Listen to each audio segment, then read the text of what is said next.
Hello, hello, hello! Welcome back to Cinderella Phenomenon Evermore. And today, and last episode, Rod came back home.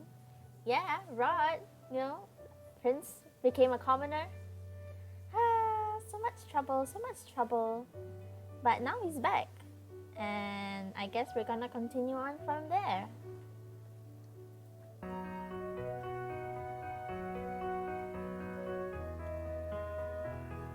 The next day, as promised, we head to town to show Rod around.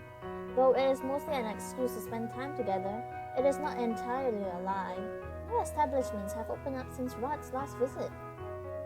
Still, to avoid any suspicion, I asked Emmeline to accompany us.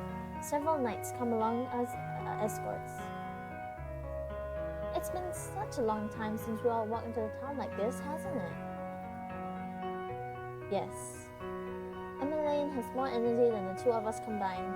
She has been enthusiastically pointing out things since we arrived. Oh look, that stall is selling fresh apples. Emmeline rushes ahead, one of the knights trailing behind her. Rod sighs and crosses his arms.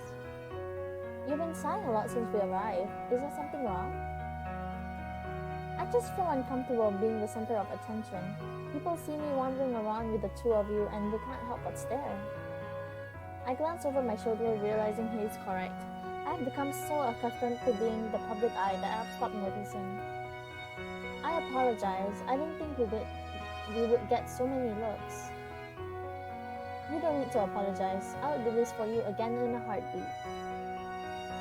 Though I can't openly show any affection towards Rod at the moment, I flash him with the best smile, hoping he sees how grateful I am.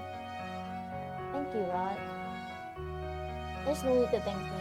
I'm enjoying the fresh air. When I look at him skeptically, he just shrugs. Really? It is the last thing he says before Emmeline returns. We continue to peer at the newly opened stalls, and only return to the palace when we realize the time for our dance lessons is fast approaching. The next day, Father officially introduces Rod as our dance instructor. The announcement causes quite a stir, and soon all of the servants are talking about him. It is not long before the gossip spread to Angeli. Most of the people saying it's positive. It seems Rod didn't have quite the reputation. It is amazing that Rod has made a name for himself in such a short amount of time. I hope he overhears these conversations and is proud of himself. I certainly am. I am on my way to the throne room when I hear one such conversation between two maids. So what do you think of the new dance instructor? He looks to have a stern demeanor, but I'm sure he's a secret charmer. There you go. I'm impressed someone so young has earned so much prestige in Brigantia. I can only imagine how talented he must be. And he's handsome to boot. I wonder what he looks like when he smiles. He always has such a scowl on his face. Do they never tire of gossiping? But it's strange, isn't it? Sir Rod has visited the palace many times before. I wonder why. Oh? Do you suppose he's courting Princess Emmeline? They seem very close. Maybe you're right. I nearly choke on my own breath and have to put my hand to keep my mouth from laughing. You know what's strange though? The fact that they look so similar. That is rather odd. You think he could be courting Princess Lucette? You think? From what I overhear, Princess Lucette has never expressed any interest in any of her suitors. Well, I guess I'm grateful no one has caught into the tidbit of gossip at least. I shake my head as I make my way to the throne room. Rod and Emmeline looked up in unison when I stepped inside. Emmeline immediately shoves her hand behind her back and smiles at me. It is a strange smile. Hello, Lucette. Are you okay? Of course, why wouldn't I be? Her voice actually squeaks, and I'm unsure whether to be confused or concerned. I raise an eyebrow. Rod gives Emmeline a gentle nudge. Aren't you going to be late for your piano lessons, Em? Oh, you're right. I'll see you both later. Emily makes a beeline to the door and only slows as she gets closer to me. Turns around and, obviously hiding something behind her back, continues to sidestep towards the door. You're acting strange. It's just your imagination. The last thing to leave her mouth before exiting is an excruciating, awkward laugh. Rod looks like he's trying not to cringe. Emmeline is a terrible liar. I turned to Rod expectantly. Asked Rod about Emmeline's behavior. What was that about? What are you talking about? It's obvious Emmeline is hiding something. Are you on this too? Like Em said, it's just your imagination. The two of us may have be engaged in this heating, staring competition. It gets me nowhere. Fine, I assume whatever this is will come to light one way or another. I do not like it when I'm kept in the dark, but I doubt either one of them would be hiding anything harmful, so I will let it go for now. Rod turns his heel, heading to the nearby table to look at his music sheets. The table is new. Father had it placed here for lessons. So, have you heard the latest gossip? Rod groans. Please tell me you're not actually interested in that. I assure you, this gossip is a little more entertaining. How so? I overheard a rumor where you're courting Emmeline today. Rod stares at me in horror. I laugh at his reaction. You're just messing with me. No, it's the truth. Who started this rumor? Do I not realize how ridiculous it is? Rod pinches the bridge of his nose. Why did it have to be M? There was nothing about you? I suppose we have no chemistry. That just means our acting is impeccable. Yeah, keep on lying to yourself. I mean, it's not lying, but trying to,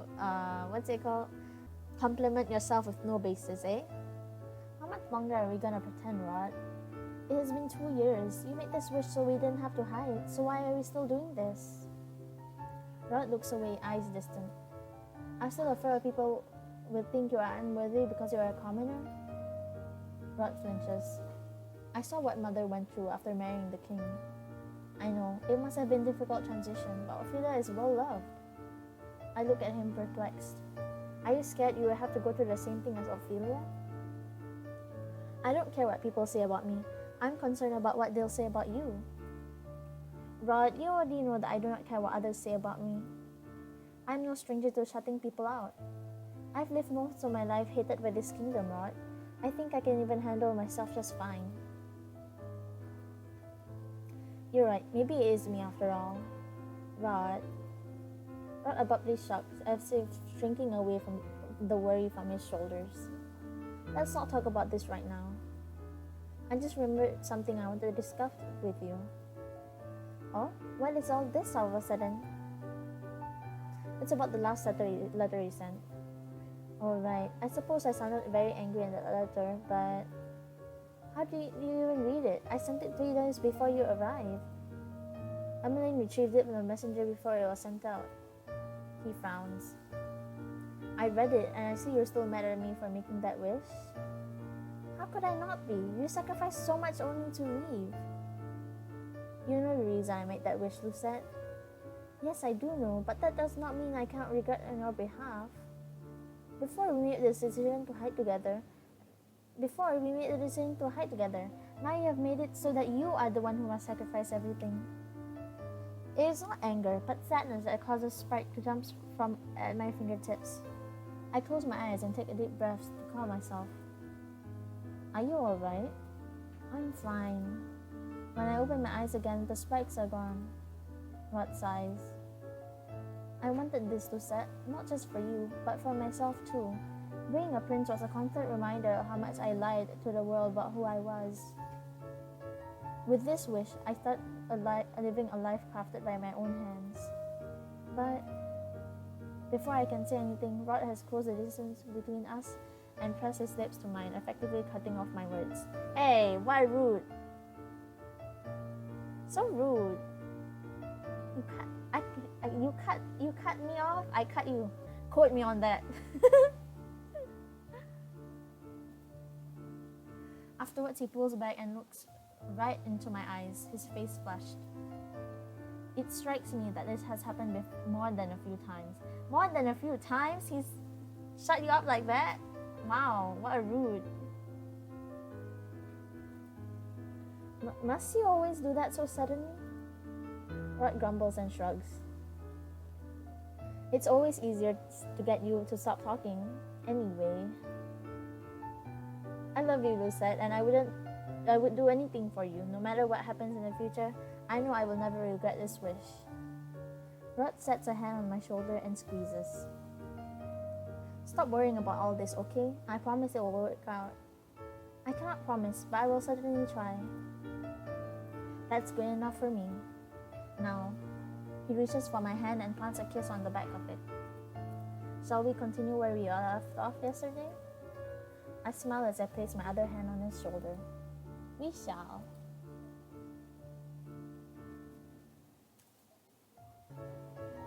These past few days, Rod has been teaching me one of the Bergensian dances he learned. This dance in particular is full of energy and involves a lot of twirling and side steps. Rod leads me to a spin after spin. We have become comfortable enough dancing with each other that we do not need to focus on our steps when we move.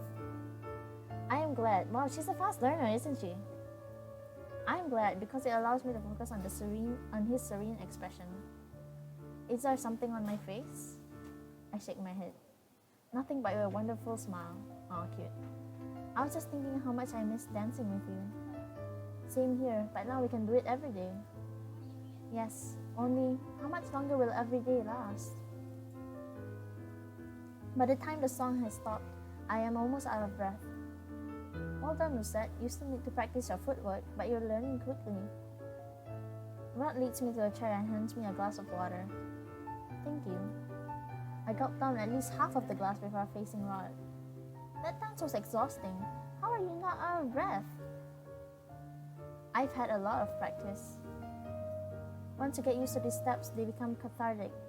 You just need to build stamina. It's a dance that suits Brigantians though. They're very lively. I look at Rod curious. Can you tell me more about the life in Brigantia? Rod seems to ponder quietly for a few moments.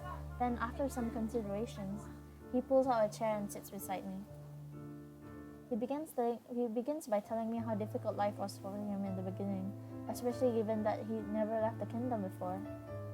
He was constantly homesick, but Claude and his family were able to lighten that burden by being overly accommodating. At first, it was overwhelming. Eventually, however, Rod became accustomed to the royal family's enthusiasm. He tells me very briefly about them. When he brings up Lance, Claude's brother, I cannot help but wonder. I have spoken to Lance a few times. He seems more cordial than Claude, but I do not know him well. I wonder what he is like. Rod crosses his arms. Being a student was easier than being a teacher. Back when I lived here, all I needed to do was study. I might not have been good at most of my classwork, but at least it was straightforward work. Really? Emmeline told me that you were a fast learner. She said you knew how to sing, dance, cook. Rod flushes. I excelled in those things because I enjoyed them, not because I was a good student. I look at him curious. I have never heard you sing or watched you cook. Rod shrugs. Dancing was the easiest way for me to express myself when I lost my voice. Now it feels like the most natural thing to focus on. But traditional classwork has never come easy to me. And here I thought the only thing you were bad at was expressing your feelings. Rod's cheek turns an endearing shade of pink as he scowls at me. You're the worst. Saite na.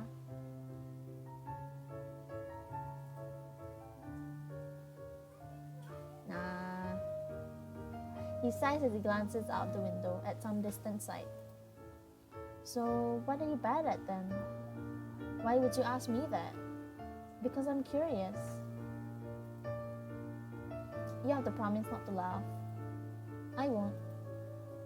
Rod stares down at his hands and sighs. History, politics, fencing, remembering dates and names and combat. My swordsmanship is atrocious. There is clear distress in Rod's eyes when he confesses this to me. His usual stoic facade is broken. The Rod I see before me looks vulnerable and anxious. I cannot help but smile. Why are you smiling? I'm always happy when you open up to me. It makes me feel like I'm a part of your life. That. Then from now on, I'll make sure to tell you even the little things. I would love that. Once my dance lessons are over, I head back to my room, practicing creating simple potions. It is a solitary task, one I normally practice in my free time. However, probably because I'm always so bored during experiments, I sit up groggily, realizing blatantly that I've fallen asleep at my desk. Various potion ingredients lay scattered on the surface. I stare at the clock. It's already the next day. How in the world did I sleep through last night's dinner? A knock sounds at the door. Your Highness, His Majesty requires your presence in the throne room. Understood. I wonder what he wants from me so early in the morning. Father is seated in his throne when I enter. Rod stands before him. Good morning, Lucette. Good morning, Father. I approach warily. I called you here for an important announcement. Rod, would you like to do the honors? I'm surprised with the glowing smile on Rod's face. I've officially asked permission from His Majesty to record you, Lucette. I stare between the two of them with wide eyes. When did this happen? Last night. You were already asleep, so we thought it was best to wait until the morning to tell you. I turned my baffled gaze to Rod, who is still smiling. I thought about what you said. I agree. It's time we stop hiding. There is no reason for it anymore. I move before I can think. In a heartbeat, I have my arms wrapped around Rod's waist and head on his shoulder. It feels as a momentous weight has suddenly been lifted from my shoulders. There will be no more hiding. It means I no longer have to hide my affection for him. News of our courtship spread like wildfire. I am accustomed to gossip and am unfazed by the attention, but I can tell Rod is unnerved by the sudden spotlight. Still, we both do our best to continue our daily routines. I do notice, however, Rod has become busier in recent days. He tells me he has been meeting with Father about important matters. I figure it is about the upcoming ball. I have just finished my dance lessons for the day. Though Rod is meeting with Father in the throne room, I have no such obligations and decide to return to my room to read about potion making. I am passing by the dining hall when I pause, hearing voices inside. Oh, gossip from the maids? And because he was so embarrassed, he ended up running away. I hear laughter. That definitely sounds like Rod. Those voices. I push open the door to the hall. Oh, it's Ophelia and Emmeline. Ophelia and Emmeline look up when I enter. I'm shocked to see Sebi there too, sitting on Emmeline's shoulder. Before, Rod and Sebi were inseparable, but ever since Rod returned, I barely seen them together. I wonder why. Oh, hello, Lucette. Perfect timing. We were just talking about... Emmeline cups her hands to her mouth, casts a surreptitious look over my shoulder, and then whispers, Rod. Obviously. Ophelia beckons me over to the table, then turns back to Sebi. So what happened after that? He refused to step out of his room the whole day. When others asked after him, he feigned sickness. Emmeline sighs. Why didn't he just refuse the gifts? Probably because most of them were from noble women and refusing outright would have been insulting. What is this about gifts and noble women? Oh, I was just telling everyone how popular Rod is with the Burgundian noblewoman. He was sent various gifts from young women on Heart's Day, but because he didn't want to refuse them, he avoided everyone altogether by staying in his room. I do not realize that I am glaring until Ophelia places a hand on my arm. Lucette? I forced the skull from my face immediately, not even sure why it was there in the first place. You don't need to worry, Princess. He told them he was in love with someone else. I can feel my face heat in its words. Ah, you're blushing. I am not. I promised to look after Rod, and I intend to keep that promise. And that goes for you too, Princess. If I have to drive away a hundred women, I'll do it. The thought of a tiny bunny attempting to scare off the gaggle of girls makes me laugh. Before I know it, I become absorbed in the conversation. Hours later, when our conversation winds down, I make my way back to my room and read my portions book. She's obsessed with her portion book. Today, I'm going to the merchant for one of the magic lessons, or at least that was my plan. Just yesterday, however, I received a letter from Parfait saying there was a change in plans. Everyone in the merchant decided to throw a small celebration for Rod and me. At first, Rod seemed reluctant to go, but he couldn't refuse after Parfait personally requested his presence. In the end, the two of us agreed to go by carriage. Rod is already standing by the carriage when I arrive. I smile when our eyes meet, but Rod only nods, his mind seemingly elsewhere.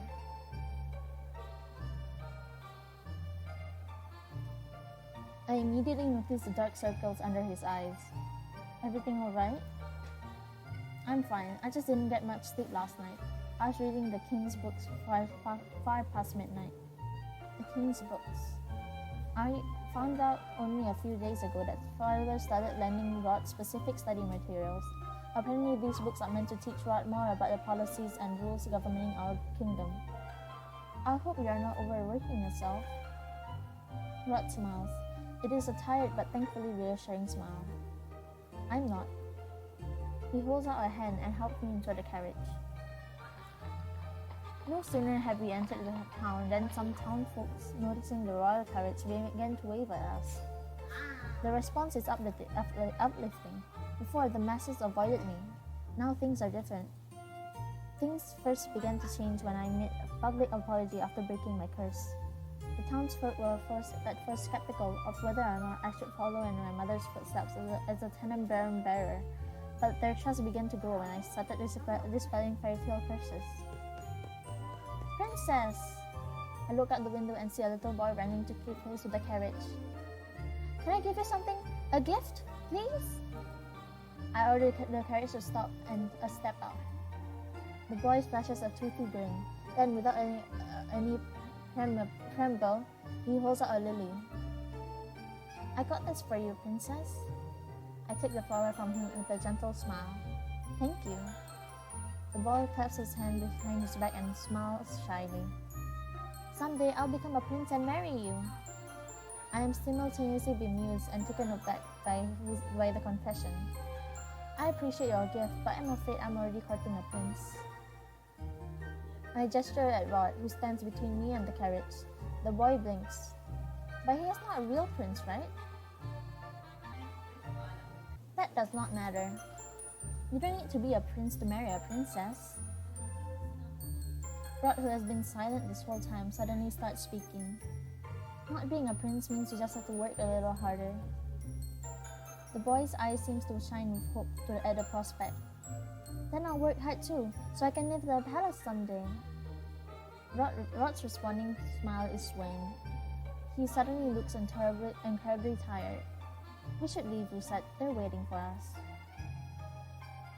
He looks pale. I gave the boy my heartfelt thanks before stepping back into the carriage. Work harder, Rod mumbles to himself as he stares suddenly at the floor. Rod, are you alright? He's overworking himself. Rod, don't do this to yourself.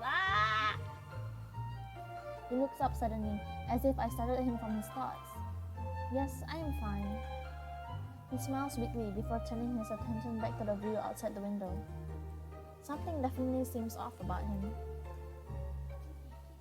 Princess Lucette, Rod, welcome. Agnes is the first to welcome us when we arrive at the merchant. No sooner have we stepped inside, however, that another person makes himself known.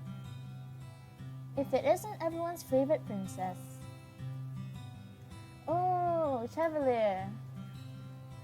Chevalier's smile is as sunny as always. He steps forward and sweeps into a courteous bow. It's been a while, Princess Lucette. That it has. Hello, Chevalier. Ever since Chevalier's curse was broken, he has been working in his clinic. Gone is his tenacious foot I used to know. In this palace is an optimistic doctor who still makes ill-timed jokes. Soon we are surrounded by people. Rod stands awkwardly at the center of the room, surrounded by Chevalier, Anis, Delora, and Parfait. Waltz is seated away from the commotion, leaning on his armrest with a grin on his face. Parfait's cousin, Cinna, is seated by the window, reading a book. He has not greeted either of us. I want to see Cinna. Oh, Delora looks so fine. She's fine. Maybe this is just my imagination, but Delora raises an eyebrow. Her Royal Highness is looking particularly buoyant today. And are your cheeks red? What? Delora, you shouldn't tease the set so much. Parfait beams. Being able to flaunt one's love is always a thing to celebrate. Delora looks at me and snorts. Who are you and what have you done with the princess? I still can't believe you fell in love.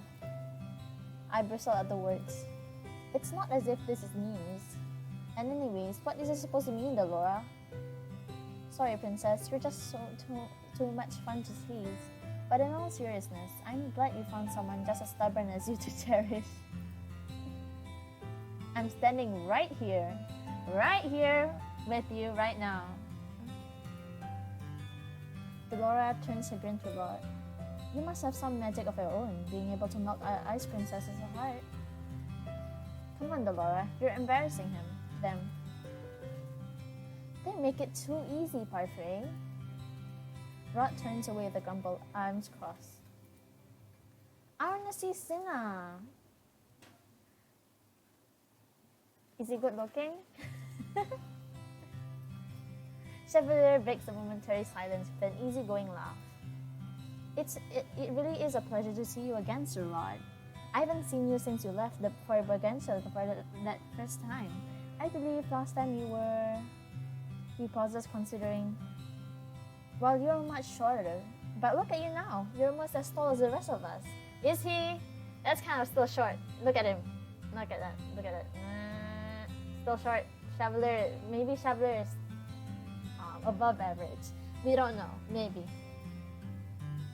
He reaches out as if to set a hand on Rod's head, but Rod pulls away with a grimace. What do you mean almost as tall? Waltz pointedly clears his throat and steps between Rod and Chevalier. So how are things at the palace lately? Rod's expression softens. I can tell he is relieved by the change in subject. They're alright, busier than normal, but that's to be expected with the news. Chevalier steps forward and squints at us in turn. What? There are dark circles under your eyes. Have you been under more stress lately? Rod raises an eyebrow. It's rude to impede on someone else's space. My apologies. Chevalier takes a step back. And I'm fine. The Chevalier's quiet. I can tell by the wrinkle between his eyebrows that he's unconvinced. Before he can say anything, I decide to offer my own opinion. He is under more stress.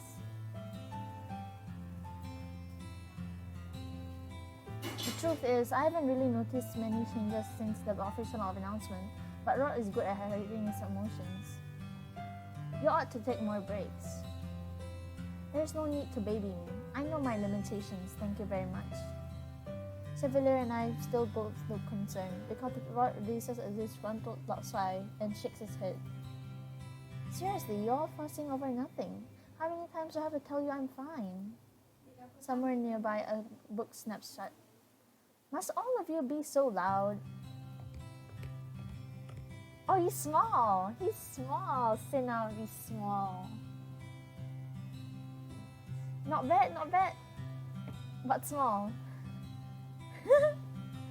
A neutral tone to his skin, and blue eyes.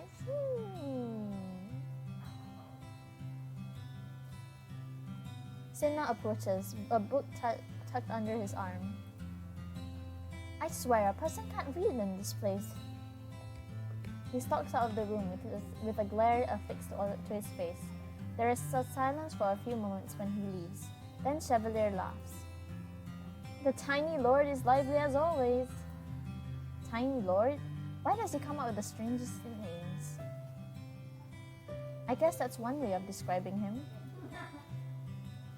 He may seem temperamental, but I assure you, Cinnamon is quite pleasant once you know him. His name is Cinnamon? That's cute! I glance at Rod. Seems like a certain someone I know. Rod says nothing. Even as I watch, he stifles a yawn. His eyes look glassy. Exactly how many hours of sleep did you get last night? 1 or 2? Rod, I'd appreciate if you stopped reprimanding me, Rosette. Meeting everyone's expectations require work. Not so much work that you deprive yourself of sleep. I'll be fine. Have some faith in me. Though not all of us world boarders are present today, we decide to make the most of our small reunion. Anish prepares a small meal for dinner, and the gathering is lively. It's a shame Sir Garland and Lady Jurian couldn't be here, and it's been months since we last saw Prince Claude. The knights wanted me to apologize on their behalf. They have been busy training new recruits. And the last time Claude wrote, he said he was busy with his duties. I doubt he'll be free anytime soon. I'm glad he still sends us letters every so often. I do rather miss him having Miss Karma around. Chevalier groans. Speak for yourself. Miss Karma has always been staring daggers at me. With good reason. Lady Delora? Parfait laughs. I'm sure we'll get the chance to have a bigger reunion soon. The conversation goes on, but I notice one person has remained quiet throughout. Rod has not spoken a word since we started eating. Is it because he's tired, stressed, or is there something else on his mind? I hope I can get to the root of whatever it is soon.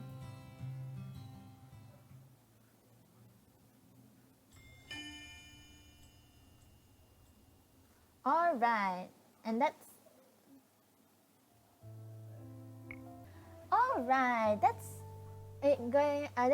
it for today. We covered one chapter, so today I am getting very tired. I recorded back to back, so I'm really tired. And subscribe if you haven't. Ring that bell notification to get the next notif if the new episode's coming. And like if you like, dislike if you dislike. Comment down below what you think of this episode and what you think of the future episodes. Comment down below what games you want me to play as well. And thank you and have a good day.